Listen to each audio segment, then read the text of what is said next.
अस्सलामु अलैकुम वरहमतुल्लाहि वबरकातुहू। बिस्मिल्लाहिर्रहमानिर्रहीम।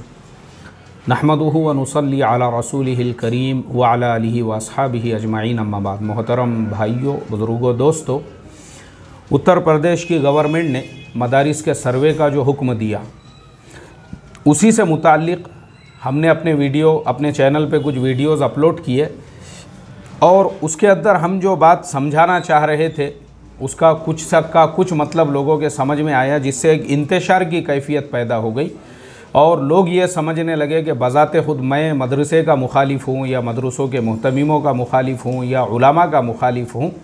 तो इसी सिलसिले के अंदर आप देख रहे हैं कि पिछले चंद दिनों से सोशल मीडिया पे पूरा हंगामा मचा हुआ है। आज सुबह से हमारे पूना के ज़िम्मेदारान, उनसे मेरी इस मसले में बातचीत चल रही थी, अभी मेरे सामने मौजूद है। हमारे जमीयत उलमा के जो है शहर के ज़िम्मेदार है जावेद भाई, इसी तरह से ज़िला सदर है मुफ्ती शाहिद साहब कासमी, और जाहिद भाई जो मिल्लत फाउंडेशन, और इसी तरह से जो है उलमा एक्शन कमेटी के जो सदर है ताबिश भाई है, जो माशाल्लाह सोशल वर्कर भी है और मौलाना उमरैन साहब के वो मुरीद भी है। इसी तरह से मौलाना मुफ्ती शाहिद साहब के मदरसे में पढ़ाने वाले असातिज़ा भी है, और हमारे ये कोंडवा हलक़े के जो कॉरपोरेटर है एडवोकेट अब्दुल गफ़ूर पठान साहब, वो भी अल्हम्दुलिल्लाह तशरीफ़ फरमा हैं।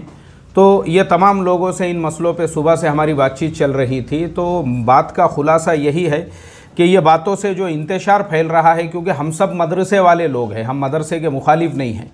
और मैंने अपने इसमें जो बातें कहा था उन बातों का मकसद भी यही था कि भाई तमाम जो मदारिस है वो गबन करने वाले या हर मदरसे का मुहतमिम जो है वो ख़ाइन नहीं है, बल्कि जो कुछ लोग इस तरह से है, तो सर्वे अगर होता है तो सारी बातों का खुलासा हो जाएगा। लेकिन अब चूँकि मेरी बातें गलत तरीक़े से ली गई और फिर उससे जो इंतशार फैला ना, तो नुकसान ये हो रहा है कि हमारी जो एनर्जी और ताकत बातिल के ख़िलाफ़ लगना चाहिए थी वो अपने ही ख़िलाफ़ लग रही है।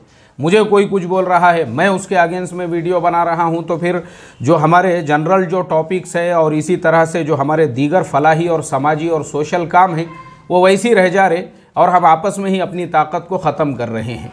तो इसी सिलसिले के अंदर देखो कुछ बातें मैं बताना चाहता हूँ कि सबसे पहली चीज़ तो ये है कि बिलाशुबा मदारिस इस्लामिया दीन की हिफाजत के मजबूत किले हैं, दीन की नशर व इशाअत की अहम खिदमत अंजाम दे रहे हैं, जिससे इनकार नहीं किया जा सकता। अलबत्ता कहीं कहीं चंद मदारिस में कुछ कमी और कोताही पाई जाती है, जिसको दूर करना इन मदारिस के ज़िम्मेदारान का फरीज़ा है। मुझे एतराफ़ है कि मजमूई तौर पर तमाम मदारिस का निज़ाम इत्मीनान बख्श है, इसलिए गुज़िश्ता दिनों अपने YouTube चैनल के ज़रिए से मदारिस इस्लामिया के सर्वे और जांच के सिलसिले में जो बातें मैंने कही है वो हकीकत से ताल्लुक़ नहीं रखती।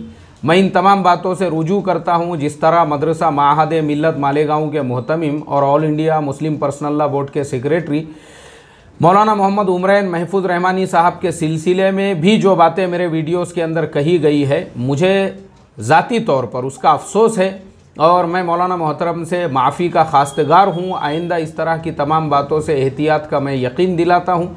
मेरी बातों से जिन हज़रात को अज़ियत पहुँची है मैं उन तमाम से भी माज़रत ख़्वाह हूँ। उम्मीद है कि मेरी ये माज़रत कबूल की जाएगी। दुआ है अल्लाह तबारक व तआला मदारिस इस्लामिया की हिफाजत फरमाए और हम सबको मिलजुल कर दीन की मुखलिसाना खिदमत करने की तौफ़ीक़ मरहमत फरमाए। अभी देखो ये जो मेरा माफ़ीनामा है वो सिर्फ़ इसीलिए है ताकि हमारे आपस में इंतशार ना रहे और हम सब मिलकर काम करें। और हम सब जो है, क्योंकि मदारिस जो है ना भाई, हम लोग भी सब मदारिस की पैदावार है और हमको मदरसे ने ही इस लायक बनाया है कि हम यहाँ बैठकर आपके सामने कुछ बातें कर सकें। लेकिन जो हमारा जो इंतशार का माहौल बन गया था, तो मैं ये चाहता हूँ कि वो ख़त्म हो और हम आपस में एक दूसरे को जवाब देने के सिलसिले में जो अपनी एनर्जी और ताकत लगा रहे हैं, हम अपनी एनर्जी मदारिस के दिफा में लगाए और बातिल का मुकाबला करने में लगाए। तो इसके लिए अब मैं लेता हूँ आप तमाम लोगों से इजाज़त। अस्सलामु अलैकुम वरहमतुल्लाहि वबरकातुहू। शुक्रान या रब्बी शुक्रान।